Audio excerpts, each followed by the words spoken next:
বঙ্গ বিজেপির খারাপ সময় যেন কাটতেই চাইছে না। একেই তারা খুব চেষ্টা করেছিল যে তৃণমূলের অন্দরে গোষ্ঠীদ্বন্দ্ব আছে এরকম একটি ন্যারেটিভ বাজারে ছড়িয়ে দেওয়ার। তারা ছড়িয়ে দেওয়ার চেষ্টা করেছিল মমতা বন্দ্যোপাধ্যায় এবং অভিষেক বন্দ্যোপাধ্যায়ের মধ্যে মানসিক দূরত্ব তৈরি হয়েছে। এ কথাও রটানো হয়েছিল যে অভিষেক নাকি দল ছাড়তে পারে, বিজেপিতে জয়েন করতে পারে।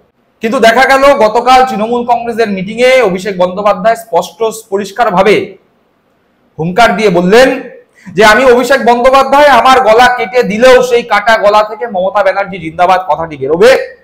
আমি মুকুল রায় শুভেন্দু অধিকারীর মতো গদ্দার নই, আমি বিজেপিতে যাব না।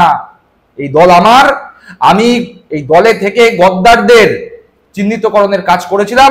ভবিষ্যতেও যারা দলে থেকে গদ্দারি করার চেষ্টা করবে তাদের চিহ্নিতকরণের কাজ আমি নিজের কাঁধে তুলে নিচ্ছি। এই হুঙ্কার যখন অভিষেক বন্দ্যোপাধ্যায় দিচ্ছেন, তখন আরো একটি বাজে খবর বিজেপির জন্য, বঙ্গ বিজেপির জন্যই বাংলায় চলে এসছে কেন্দ্রীয় নেতৃত্বের কাছ থেকে। কি সেই বাজে খবর? আমরা গত 2024 সালের লোকসভা ভোটের সময় দেখেছিলাম যে বঙ্গ বিজেপির ছোট থেকে বড়, চুনোপুটি থেকে রাঘব বোয়াল সমস্ত নেতার জন্য একেবারে কেন্দ্রীয় নিরাপত্তা ব্যবস্থা করে দিয়েছিল বিজেপির সরকার।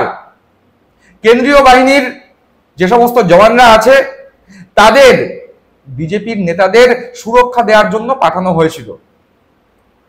কেন্দ্রের বিজেপি সরকার ভেবেছিল যে বঙ্গ বিজেপির এই সব চুনোপুটি থেকে রাঘব বোয়াল, দলবদলু পাল্টিবাজ নেতাদের সিকিউরিটি দিয়ে বাংলা জুড়ে ঘুরিয়ে সংগঠন তৈরি করবে।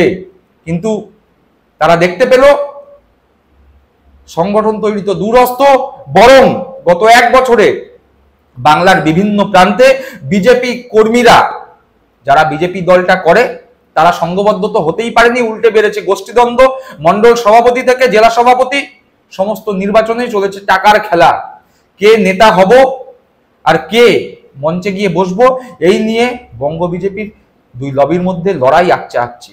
বিরোধী দলনেতা এক কাজ করলে রাজ্য সভাপতি আর এক কাজ করছেন, প্রাক্তন রাজ্য সভাপতি হুঙ্কার দিচ্ছেন, তো কখনো দলের সাধারণ সম্পাদক বিরোধী দলনেতার ভাইয়ের বিরুদ্ধেই ফেসবুকে পোস্ট করছেন। মোট কথায় বঙ্গ বিজেপির একদম লেজে গোবরে অবস্থা। ঠিক সেই অবস্থাতেই যাদের জন্য সিকিউরিটি দিয়েছিল কেন্দ্রীয় সরকার, সেই 32 জনের সিকিউরিটি বা নিরাপত্তা তুলে নিল বিজেপি। বিজেপি ওই শাক দিয়ে মাছ ঢাকার মতো এলোমেলো কথাবার্তা বলে এই ঘটনাটিকে চাপা দেওয়ার চেষ্টা করছে। সব থেকে বড় কথা হলো যে বঙ্গ বিজেপির কাছে কোনো ইনফরমেশন নেই, কোনো তথ্য নেই, তারা জানেই না যে কেন্দ্রের বিজেপি সরকার বঙ্গ বিজেপির নেতাদের নিরাপত্তা তুলে নিয়েছে। 32 জন নামজাদা নেতার নিরাপত্তা প্রত্যাহার করেছে কেন্দ্র। এই বঙ্গ বিজেপির নেতারা যারা প্রতিদিন নিয়ম করে ঘুম থেকে উঠে মুখ ধোয়ার আগে মমতা বন্দ্যোপাধ্যায়কে গালাগালি, রাতের বেলা খেয়ে দিয়ে ঘুমোতে যাওয়ার আগে মমতা বন্দ্যোপাধ্যায়কে গালাগালি করে, কিন্তু আসলে রাজনৈতিকভাবে অশ্বডিম্ব প্রসব করে, সেই বঙ্গ বিজেপির নেতাদের ওপর আর ভরসা রাখতে পারছে না কেন্দ্রের বিজেপি সরকার, বিজেপির কেন্দ্রীয় নেতৃত্ব। তারা নিজেদের ভুল বুঝতে পেরেছে। তারা ভেবেছিল হয়তো এই সমস্ত নেতাদের পিছনে একটা করে, দুটো করে, চারটে করে সিকিউরিটি লাগিয়ে দিয়ে এই নেতাদের দিয়ে বাংলা চাষ করবে, পদ্ম ফুল ফোটাবে। কিন্তু আসলে দেখা গেল যেসব নেতারা ফেসবুকে, হোয়াটসঅ্যাপ গ্রুপে আর টিভির পর্দায় গিয়ে মিথ্যে কথা আর কুৎসা করা ছাড়া রাজনীতির অন্য কিছু জানে না, বোঝে না। রাজনীতি মানে যে মানুষের পাশে দাঁড়ানো, বিপদে আপদে মানুষের কাছে যাওয়া, সেই কথা বঙ্গ বিজেপির নেতারা জানে না। জানবেও বা কি করে? বঙ্গ বিজেপির বিরোধী দলনেতা, যার প্রধান কাজ মমতা বন্দ্যোপাধ্যায়, অভিষেক বন্দ্যোপাধ্যায়, তৃণমূল কংগ্রেসকে গালাগাল করা, বঙ্গ বিজেপির রাজ্য সভাপতি সুকান্ত মজুমদার, যার প্রধান কাজ দলের মধ্যে লবি তৈরি করা, সেই রকম নেতাদের আন্ডারে যারা কাজ করছে, তারা যে কুৎসা, অপপ্রচার, মিথ্যা কথা বলা, হোয়াটসঅ্যাপ ইউনিভার্সিটির মাধ্যমে বিভিন্ন ভুয়ো তথ্য ছড়িয়ে দেওয়া, এইসব কাজ করবেন, এটাই স্বাভাবিক। তাদের দ্বারা রাজনীতি হয় না। ফলে কেন্দ্রের বিজেপি সরকার এবং বিজেপির কেন্দ্রীয় নেতৃত্ব যে আশা করেছিল, যে স্বপ্ন দেখেছিল, সেই আশা ভঙ্গ হয়েছে, স্বপ্ন ভঙ্গ হয়েছে। বাংলা চাষ করে পদ্ম ফোটানোর যেই স্বপ্ন তারা দেখেছিল, সেই স্বপ্ন ভঙ্গ হয়েছে। বাংলার বিজেপি নেতাদের যে সিকিউরিটি প্রত্যাহার করা হয়েছে সেই সম্পর্কে কোনো তথ্যই বঙ্গ বিজেপির নেতারা পায়নি। আমি বলছি না, এ কথা বলছেন বঙ্গ বিজেপির সাধারণ সম্পাদক জগন্নাথ চট্টোপাধ্যায়। চলুন একবার শুনি তার বক্তব্য।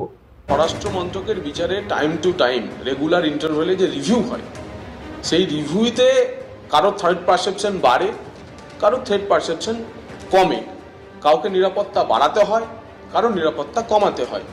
সারা দেশে একই ধরনের বিষয় অনুসরণ করা হয়। এর সঙ্গে আমরা অন্তত পক্ষে আমরা রাজ্য স্তরে আমাদের পুরো জিনিস অজানা। আপনাদের কাছ থেকে প্রথম শুনলাম যে আমাদের কারো কারো নাকি নিরাপত্তা প্রত্যাহার করা হয়েছে। আমরা জানি না, আমরা নিশ্চিতভাবে পুরোটা জানলে পরে নিশ্চিতভাবে খোঁজ নেব, কিন্তু সম্পূর্ণভাবে এটা কেন্দ্রীয় স্বরাষ্ট্র মন্ত্রকের বিষয়। শুনলাম জগন্নাথ চট্টোপাধ্যায়ের বক্তব্য। এবার আনন্দবাজার পত্রিকায় বেরোনো একটি খবরের দিকেও চোখ বুলিয়ে নেওয়া যাক। কি বলা হচ্ছে আনন্দবাজার পত্রিকার অনলাইন ভার্সনে? বঙ্গ বিজেপির 32 নেতার নিরাপত্তা তুলে নিল স্বরাষ্ট্র মন্ত্রক, তালিকায় প্রাক্তন মন্ত্রী থেকে পরাজিত প্রার্থী। বিজেপিতে কার গুরুত্ব তার পরোক্ষ প্রতিফলন কেন্দ্রীয় স্বরাষ্ট্র মন্ত্রক থেকে প্রকাশিত এই তালিকায় রয়েছে বলে অনেকে মনে করছেন। বিভিন্ন স্তরের নেতা নেত্রী রয়েছেন এই তালিকায়। অর্থাৎ বিজেপি কেন্দ্রীয় নেতৃত্বের কাছে বিজেপির কোন কোন নেতাদের গুরুত্ব রয়েছে সেই গুরুত্বের হিসাব করেই বিজেপির কেন্দ্রীয় নেতৃত্ব নিরাপত্তা বহাল রাখছে, অথবা নিরাপত্তা প্রত্যাহার করছে, অথবা নতুন করে নিরাপত্তা দিচ্ছে। সুতরাং এ কথা অত্যন্ত স্পষ্ট যে বাংলার 32 জন বিজেপি নেতার কোন রকম গুরুত্বই আর কেন্দ্রের বিজেপির কাছে নেই। অবশ্য বিজেপিতে তো প্রচুর নেতা, দল বদলু, পাল্টিবাজ, এরকম বহু নেতা তো বিজেপিতে গিয়ে এখন বসে আছে। সেই সমস্ত নেতারা যারা উদয়স্ত, ভুয়ো তথ্য আর মিথ্যে কথা প্রচার ছাড়া বিশেষ কিছু করে না। আনন্দবাজার পত্রিকার অনলাইন ভার্সনে আরো বলছে, 2024-এর লোকসভা নির্বাচনের আগে বিজেপি প্রার্থীদের প্রায় সবার জন্যই কেন্দ্রীয় নিরাপত্তা ব্যবস্থা করা হয়েছিল। কেন্দ্রীয় নিরাপত্তা দেওয়া হয়েছিল অনেক জেলা সভাপতিকেও। তাদের অধিকাংশের নিরাপত্তাই প্রত্যাহার করে নেওয়া হয়েছে। বিজেপিতে যোগদানকারী প্রাক্তন আইপিএস দেবাশিস ধর, আইনজীবী নেতা লোকনাথ চট্টোপাধ্যায়, রাজ্য কার্যকারিণী সদস্য শঙ্কুদেব পণ্ডাদের নিরাপত্তা প্রত্যাহার করে নিয়েছে কেন্দ্রীয় স্বরাষ্ট্র মন্ত্রক। অর্থাৎ যে কথা বলছিলাম, যারা যারা বিজেপির হয়ে ভোটে দাঁড়িয়েছিল লোকসভা ভোটে, তাদের পিছনে 4-5টা করে কেন্দ্রীয় বাহিনী তো দিয়েও ছিল।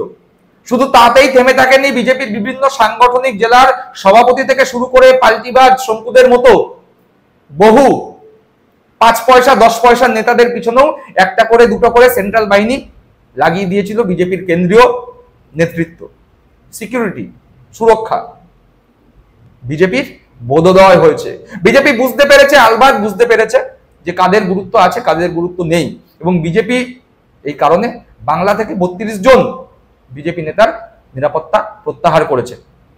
বিজেপি বিলক্ষণ জানে যে এদের পেছনে টাকা খরচা করে, এদের পিছনে সময় নষ্ট করে লাভ নেই। তার কারণ বিজেপির ললাট লিখন বুঝতে পেরে গিয়েছে। তার কারণ তারা জানে যে 21 সালে 77টি আসন বিধানসভা ভোটে পেলেও 2026-এর বিধানসভা ভোটে 50 পেরোনো তাদের পক্ষে অত্যন্ত কষ্টকর হবে।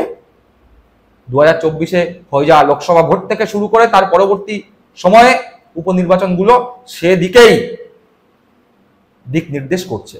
দর্শক বন্ধুরা, এ বিষয়ে আপনাদের মূল্যবান মন্তব্য কমেন্ট বক্সে কমেন্ট করে জানাবেন। ভালো থাকবেন, সুস্থ থাকবেন। জয় হিন্দ, বন্দে মাতরম।